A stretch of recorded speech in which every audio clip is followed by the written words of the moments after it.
Hello po muli mga katambay, mga kabayan. Si Kamanong po, nagbabalik po muli para po magkomento po sa inyo. Samahan niyo po inyong lingkod. Magandang umaga po, tanghali, hapon, gabi, madaling araw po sa ating lahat. Sana po nasa maayos at mapayapa po tayong lahat mga kababayan. Ito po, komentuhan po natin mga tambay. Yung nakaraang nakaraang araw po, nagpahayag po ang ating Vice President.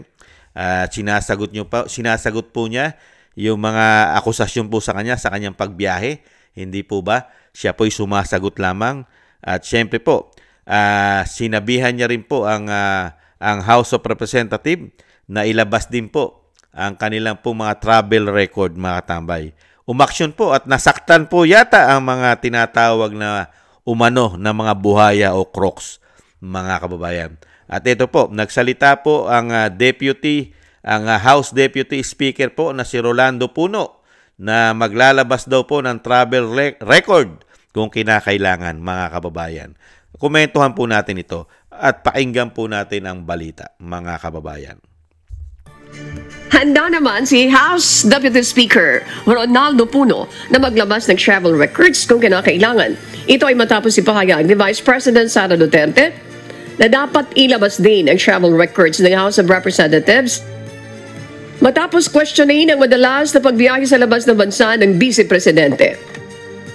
Ayon sa leader, payag siya sa hamon ng Vice Presidente. May official, may personal travel. Labas natin. Official travel, labas. Kung gusto nila, pati personal. Ako, payag ako. Pero wala naman sigurong natatakot dyan. Dito sa Congress.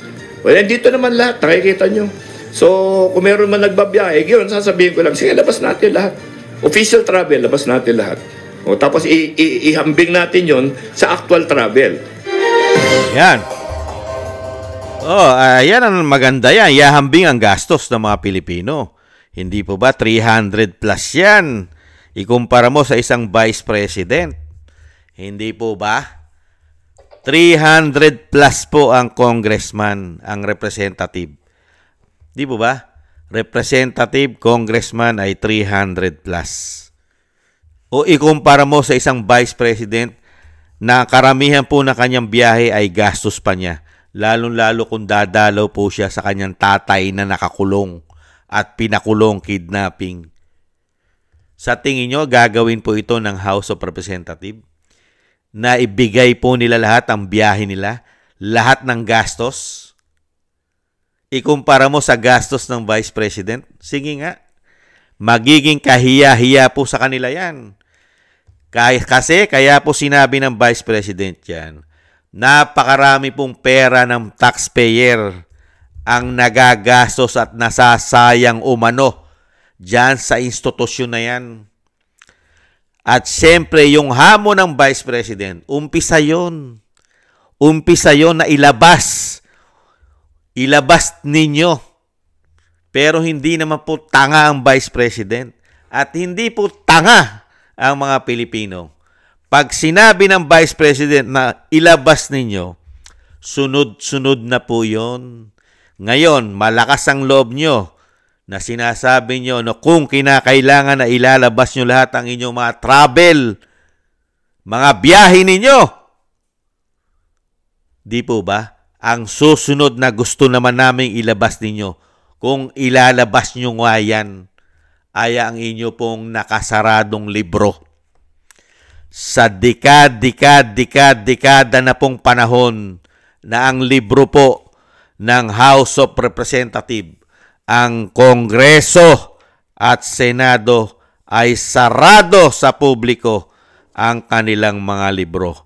Hindi po ba? Kaya nga po ang kanilang MOOE at mga extraordinary expenses ay liquidation daw po by certification. Liquidation lang daw po, mga katabay. Liquidation by certification. Mga kababayan, saradong-sarado ang mga libro nitong mga hinayupak nito na tinatawag din pong mga magnanakaw umano at mga demonyong mga magnanakaw umano. Sinasabi po ni Senador JBS ito. Ganyan po katindi. Vice President pa ang inyo pong ang inyo pong babatikusin at matapang pa nasasagot at babatikos at kokontra itong si House Deputy Speaker Rolando Puno. Samantalang ang Kongreso ay nasa hot seat ng mga illegal, korupsyon, pagnanakaw ng pera ng taong bayan umano. Sila ngayon ang nasa hot seat, lalong-lalo po sa mga proyekto. Di po ba?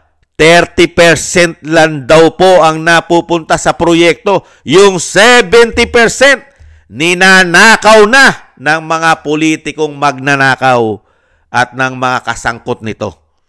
Mga contractors at mga engineers. Hindi po ba? Ngayon sasabihin mo, nakitapang-tapang mo na maglabas ng record, ng travel, ilabas nyo ang mga libro. Pag sama-samahin nyo na ilabas ang mga libro nyo, mahindot kayo, umano. Hindi po ba mga kabayan? Hiyang-hiya naman kami kay Representative Rolando Puno. Sige, ipakita mo sa taong bayan. Ilabas nyo lahat, 300 plus kasama ang speaker, kung magkano ang nagagastos ng taong bayan sa mga biyahe ninyo lahat. Kailangan po ipakita nyo, i-audit yan, kung gaano karaming pera yan, kung gaano kalaking bilyon, dandang milyon o bilyon ang ginagastos ng taong bayan sa inyong mga biyahe. Sige nga, ipakita nyo sa taong bayan at makikita kung sino talaga ang totoong mga magnanakaw sa pera ng bayan at kung sino talaga ang maluluho sa biyahe umano. Isama nyo na rin ang presidente kung gaano kaluho ang mga biyahe. Hindi po ba? Kaya dito po, sa ginawa ng Vice President, sila naman po ang masusunog dahil sila po ang nalalagay sa hot seat. Di po ba? Dahil ang Vice President, inuumpisahan silang kalkalin ang mga nakatago nilang libro ay pinabubuksan po ng Vice President. Inuumpisahan na po ng Vice President na unti-unti nang buksan ang mga libro ng mga magnanakaw na politiko umano sa ating bansa. Hindi po ba? Kaya tingnan po natin yung tapang magsalita ng isang Deputy Speaker, mga tambay, Deputy Speaker na si Rolando Puno. Kung hanggang saan ang tapang niya sa mga banat na gustong mangyari ng Vice President sa House of Representatives. Tingnan po natin kung hanggang saan po. At tingnan din po natin kung merong mga yagballs itong mga tao na ito. Kung may mga yagballs. Kung ipaikita po nila sa taong bayan at bubuksan nila yung ito po yung hamon ng Vice President yung mga travel, mga biyahe nila. Kailangan buksan na ipakita kung magkano mga gastos niyan, lahat, kasama speaker. Tingnan po natin kung ito pong si Rolando Puno ay hanggang salita lang. Tingnan po natin kung i-expose niya lahat ang mga biyahe nilang lahat sa House of Representatives. Tingnan po natin. Dahil alam naman po natin, ang House of Representatives ay sanay na sanay lang po sa salita. Pero sa gawa, mga kababayan, gagawa lang daw po sila umano pag may 70% komisyon. Pagka wala, hindi po kikilos yata ang mga yan umano. Kailangan laging may suhol daw umano para mabilis kumilos. Ganyan daw po lakaran umano, mga kababayan. Ayan, good luck na lang sa inyo. Congressman Puno, good luck na lang sa inyo. Nagkamali kayo ng inyong binangga. Ang Vice President ay walang tinatago sa kanyang opisina. Baka kayo, isang damukal na tae, isang damukal na basura ang nasa inyo pong institusyon. Umaalingasaw na po yan. Umaalingasaw na inyong mga korupsyon dyan. Hindi mo ba nababalitaan?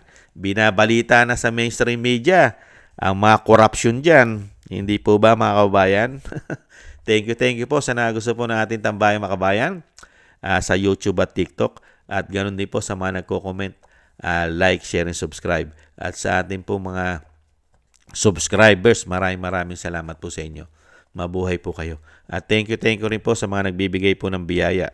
Shoutout po sa inyo lahat. Thank you po. Gay at Siena, Norma Garcia, Michelle Yamaguchi Vlog, Rosalina RK, Team 888, Wills Bubbles 5697, si Arpel Villacorta, Teodorico Erguisa Jr., si Annie Jo, ako si Pilam, Jovelyn Watanabe ng Japan, si Jem Aris ng United Arab Emirates, Baby Roman, Ate Isa ng Cagayan, Julieta Silona ng Sydney, Australia, Gina Ray Solidides ng Berlin, Germany, Jake Yahoo 4531 ng Maisog, California, USA, Eric Hershaw ng Canada, si Kingston 123 ng Hong Kong, si Ma'am LB at Sir Manny ng North Miami, Florida, USA. Thank you po sa inyo lahat. Mabuhay po kayo at ingat po kayo, lalo po sa inyong mga paggawa. At ganoon din po ang mga panalangin at dasal. Sama po natin ang dating Pangulong Duterte, ang Vice President, na sila po'y maingatan. Lalo po siyempre ang dating Pangulong Duterte sa kanya pong edad. Sana po ay maingatan at madugtungan pa po ang kanyang buhay at kalakasan at mailayo po siya sa kapahamakan at makabalik po sa lalong mabilis sa ating bansa. Maraming salamat po sa mga dasal, mga kababayan. Muli po, thank you po. Sa muli, paalam po. Ingat po tayo. Bye-bye.